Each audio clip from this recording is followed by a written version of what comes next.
down a man's lower nature.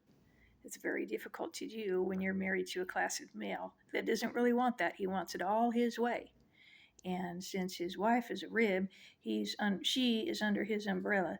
So what do when you've created your own monster? And these religious daughters are raised to believe that if you feed love and acceptance and cherishing into the machinery of marriage, it will be reciprocated. And then there it is. He comes home after a night of womanizing and cavorting and doesn't really want to hear a word from her. So that process doesn't really work out for the married class if he is not interested in binding down his lower nature and he's arrogant. So what do? Well, if I was in those shoes, and I know, let's see here, let's think 7 Brides for 7 Brothers, sort of a bonnet class of little women, and they're not really allowed to speak anything offensive or express any sentiment of opposition.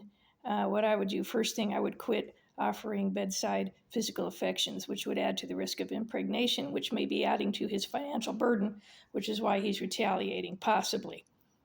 Go through the list and quit believing, oh, if I'm nice and loving and cherishing, it'll be reciprocated in return. When he's acting like a jerk, then you need to reevaluate and reconfigure the programming and how you're going to change. And if you're not allowed to say a word to oppose, and you're sort of forced into a corner where you're an obedient wife with very little latitude of expression, then silently you can read books or consult aunties and ancestors and learn how to fletch. And Jewish women do that.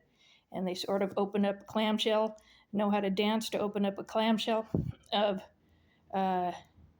inviting spirits and forces that will help them to bind down his lower nature, so you won't be the one put on the spot. It will be showing up from outside of you and beginning to swirl around him.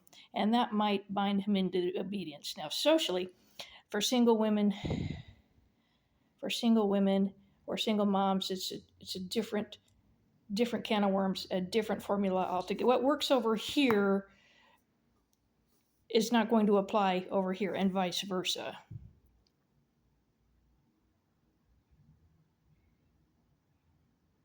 And she gets confused because she's going to try to control him through a Sadie Hawkins stance. And that is going to put him off because it just contradicts itself. So it's a different mode. And these have trouble realizing that. They think that this will abide their molds, that what's over here is going to abide her worldview and her way of thinking. And she's going to try to trip these up to see what would happen if it were her. So she needs to not do that. She needs to narrow her focus to her life as an individual and her solutions within her space, her realm of resource and time and family access to maneuver when there's very little space. But it can be done. That's what I would do. I would start fletching. And he would not be so important doing something like that to me.